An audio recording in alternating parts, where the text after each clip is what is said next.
Olivia is abandoned at the altar by her fiancé, who runs off with another woman, leaving her devastated and in debt. However, that pain becomes the seed of her reinvention. Years later, fate surprises her with an unexpected opportunity to re-emerge, poetically and triumphantly. What was the point of making the day more special? How could she admit that, while she was choosing floral arrangements and trying on veils, her fiancé was planning to leave her? The humiliation was almost as painful as the betrayal. The apartment doorbell rang insistently. Probably her mother again, determined to get her out of bed with herbal teas and optimistic advice about how everything happens for a reason, and when one door closes, another opens. Olivia didn't have the energy to deal with well-intentioned platitudes. "Olivia, it's me, open the door." The voice of Denise, her best friend since college, sounded more firm than concerned. There was a matter-of-fact tone to her call that contrasted with the plaintive, sympathetic voices that had tried to reach her over the past 24 hours. Reluctantly, Olivia dragged herself out of bed, her muscles protesting after hours of immobility. She didn't bother checking herself in the hall mirror. She knew exactly what she would look like. Puffy eyes, matted hair, and the same old college t-shirt she'd worn as pajamas for the past 2 days. "You look terrible," Denise observed frankly as she entered, carrying a bulky folder and a bottle. Red wine. Her sincerity was unfiltered, as always. "Thank you," Olivia replied emotionlessly. "That was exactly what I needed to hear." Denise ignored the sarcasm, placing her belongings on the coffee table before opening the curtains with a decisive movement. The grayish morning light flooded into the apartment, revealing its neglected state. Unwashed dishes, tissues scattered on the floor, and several half-eaten chocolate wrappers. "What you need to hear is that Enzo from Delizia Eventos called. He needs the final payment by tomorrow, or he's going to call his lawyer." Reality hit Olivia like a punch in the gut. The party venue, the catering, the band.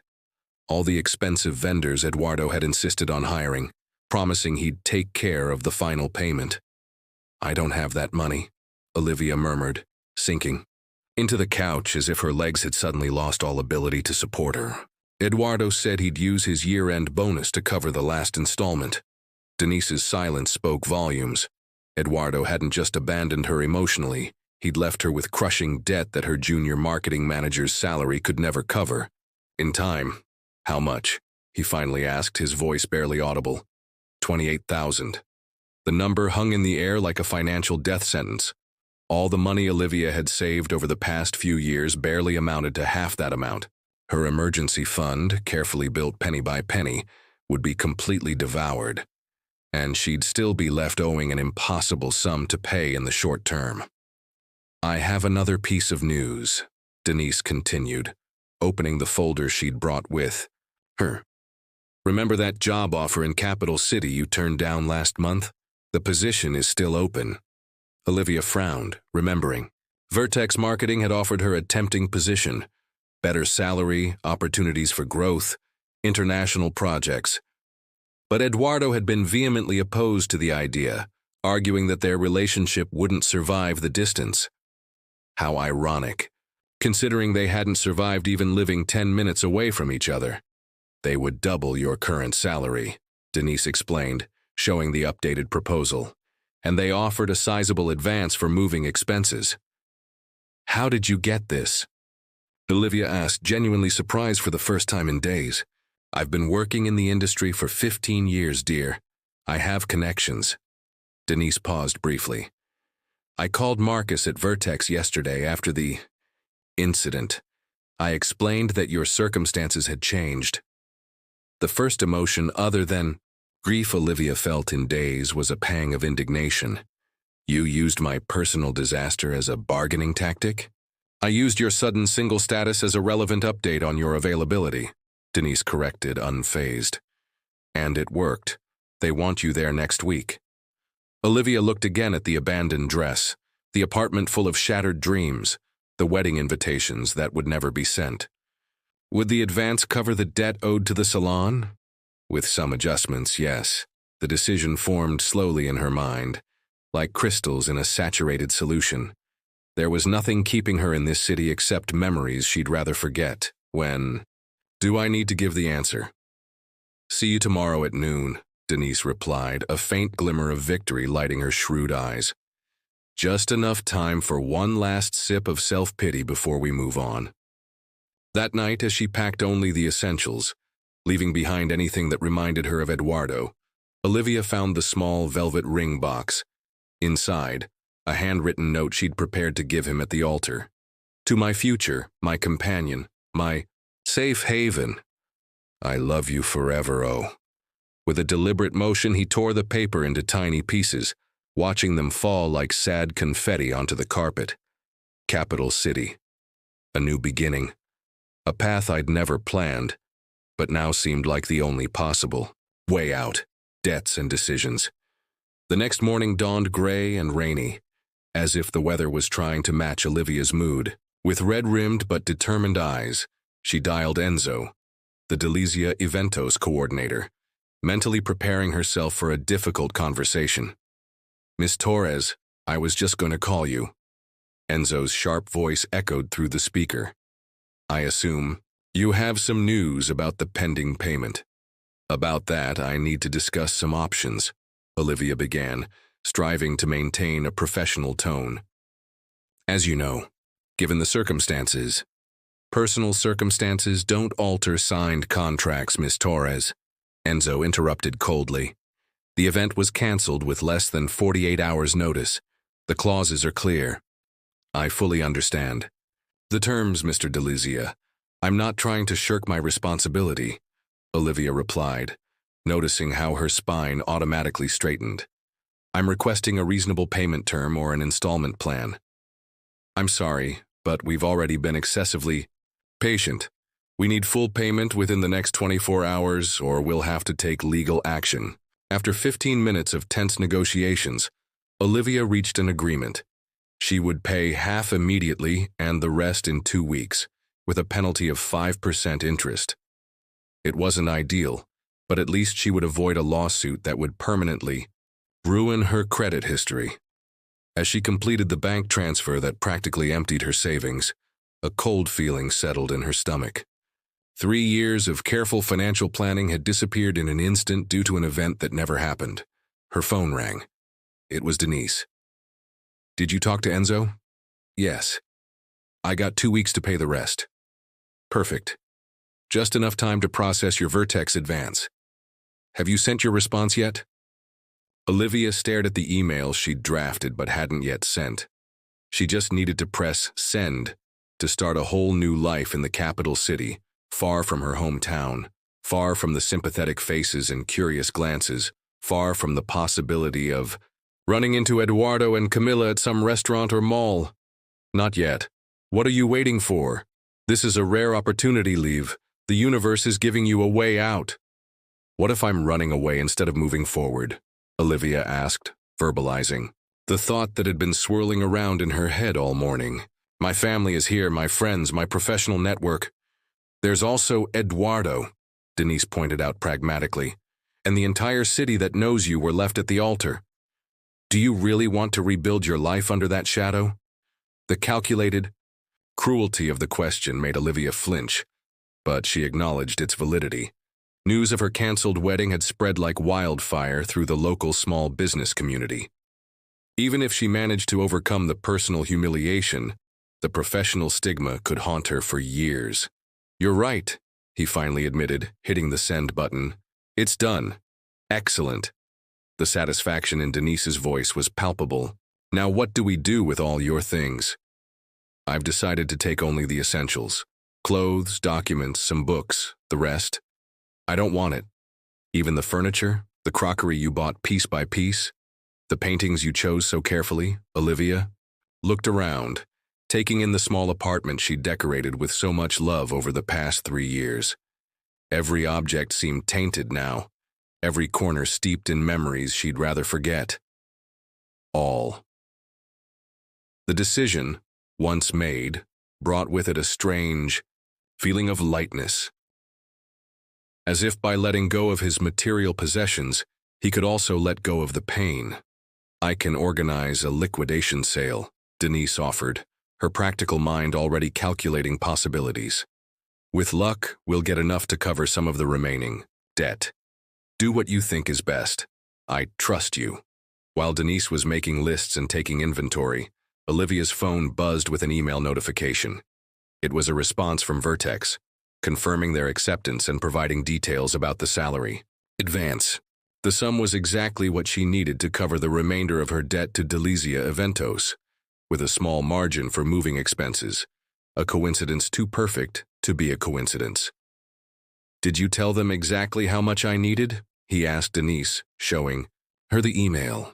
Her friend's enigmatic smile was answer enough. Denise, I can't believe that. Marcus and I dated for a semester in college. Denise confessed with a shrug. We're still good friends, and it turns out he has a soft spot for second chance. Stories. For the first time in days, Olivia felt an unexpected impulse to laugh. The absurd perfection of the whole arrangement had an almost comical element. So, basically, you manipulated your ex into offering me exactly the money I need. I prefer to think I facilitated a mutually beneficial situation, Denise corrected with an air of offended dignity. Vertex gets a brilliant marketing executive. You get a fresh start and Eduardo. Her smile turned slightly malicious. Eduardo will eventually discover he lost the greatest woman he'll ever know. Olivia shook her head, torn between gratitude and disbelief. I don't know whether to thank you or be concerned about your methods. Thank me when you're settled into your new office with a panoramic view, Denise replied nonchalantly. Now, let's get your bags packed. You have a train to catch in 48 hours. As she packed her most prized possessions into 2 large suitcases, Olivia couldn't help but notice how her entire life could be reduced to so little. 29 years of existence condensed into a few kilograms of carefully selected clothing, documents, and mementos. The night before her departure, Olivia received an unexpected text message. It was her mother. Your father and I respect your decision, even though it hurts not to have you around. But remember, darling, you're not moving towards something new. You're running away from something painful. They're different paths. We love you. The words haunted her as she tried to fall asleep on her last day in the city she'd always called home. Was she truly moving forward, or just escaping? Perhaps, she thought as sleep finally claimed her, the difference didn't matter as much as the final destination.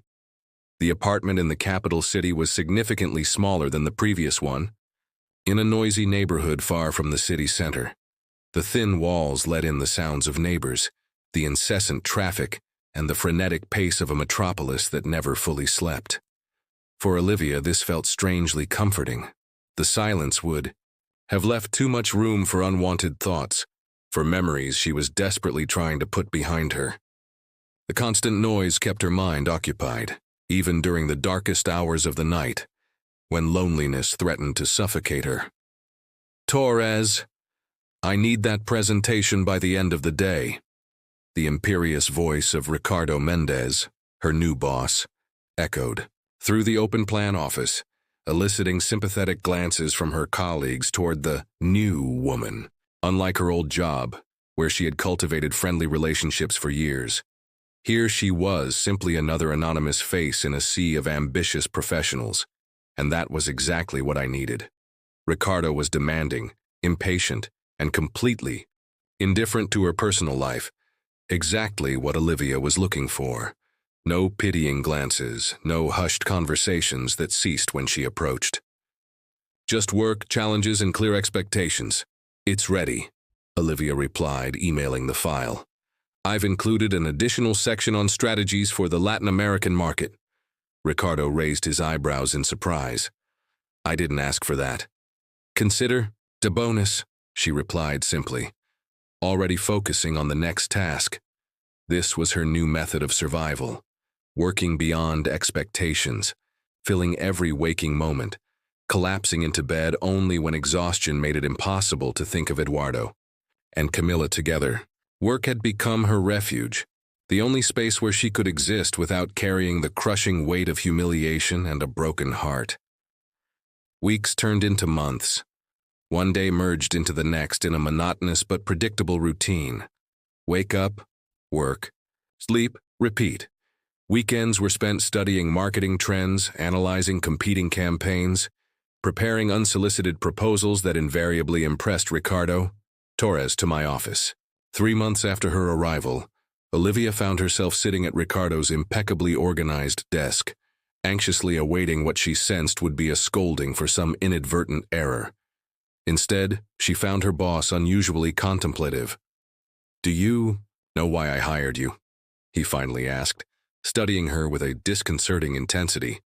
"Because of my experience in digital marketing and social media management," Olivia responded automatically, repeating the strengths she had highlighted in her interview.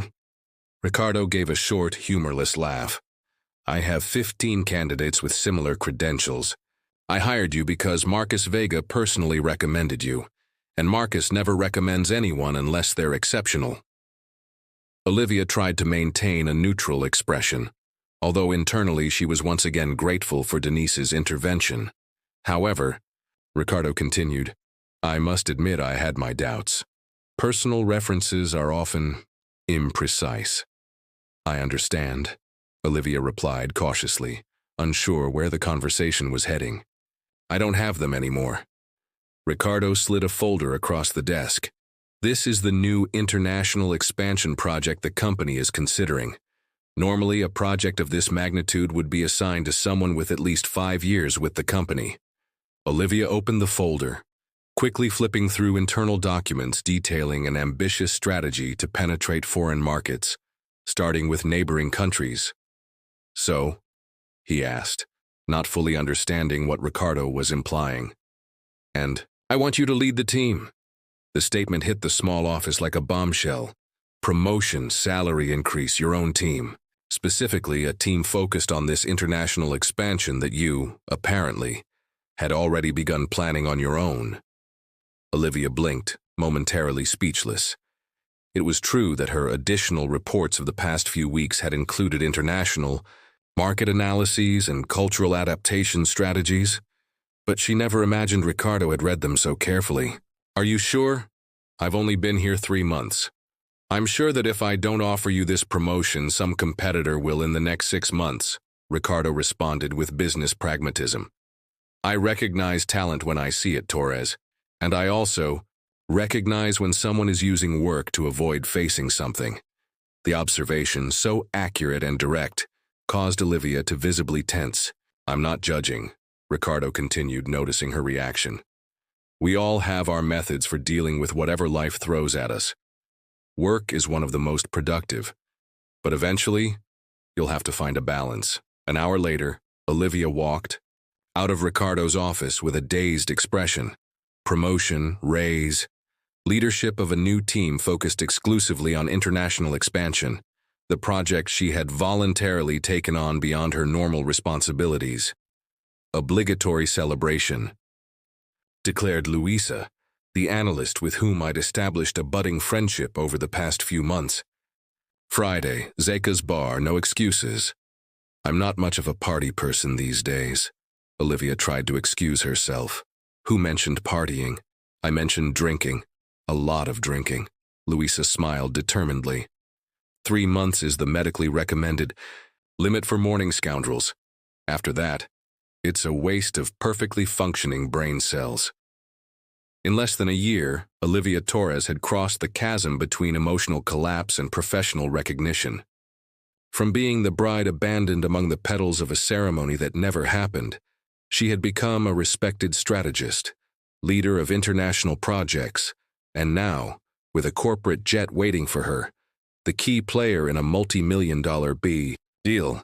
That noisy Friday night between tequila shots and unexpected laughter, something changed profoundly. Eduardo had reappeared like a pathetic echo of the past, and for the first time, his presence didn't hurt. It was almost comical. The same man who had once destroyed her dreams had now come asking for help. Irony? Justice? Or simply the universe confirming that she had moved on? Olivia didn't cry. She didn't hesitate. She didn't back down. She deleted the email, and with it the last vestige of fragility. Now, faced with a challenge that could redefine her career, she chose to say yes. Not out of pride, not out of revenge, but because she had finally understood who she was and her worth. When her phone vibrated with Denise's urgent message, Olivia simply smiled. Whatever the next revelation, she was prepared. Because now he knew. The bottom of the well wasn't the end. It was the foundation upon which he had built his own ascension.